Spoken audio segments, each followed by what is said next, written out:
কেন ফেরত দিচ্ছে? সে খাচ্ছিল, এখন লোকে খোটা দিয়া ধরেছে, ফেরত দিচ্ছে। 215 কোটি মুসলমান। জামাতে ইসলাম এই পাকিস্তানে আর ইন্ডিয়ায় ছাড়া কোনটাই নেই। তাহলে বিশ্বের আর অন্যান্য মুসলমান কি বেহেশতে যাবে না? শুধু কি জামাত করলে যাবে? এইটা কি হাদিসে আছে? নেই। এটা ভণ্ডামি, এটা ধাপ্পাবাজি, এটা মুনাফিকি।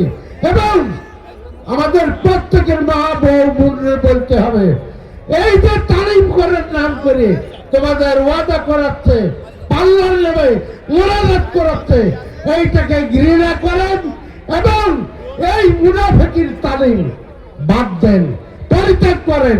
আপনারা কি বাড়ি কি মাহবুবদের সবাই বলবেন? আলহামদুলিল্লাহ ভাই, আমাদের প্রতিযোগিতা তাদের সাথে যারা চাঁদাবাজ, যারা ধাপ্পাবাজ, যারা মুনাফিক, তাদের সাথে। আগামী দিন আমাদের শহীদ জিয়ার দল তারেক রহমানের মনোনীত প্রার্থী, সৎ, দক্ষ, যোগ্য, কর্মবীর, শিল্পপতি, দানবীর যারা বাবু খানকে ধানের শীষ মার্কায় ভোট দিয়ে পার্লামেন্টে পাঠাবেন, এই আশা রেখে আমি আবার সংক্ষিপ্ত কথা শেষ করছি। আল্লাহ হাফেজ।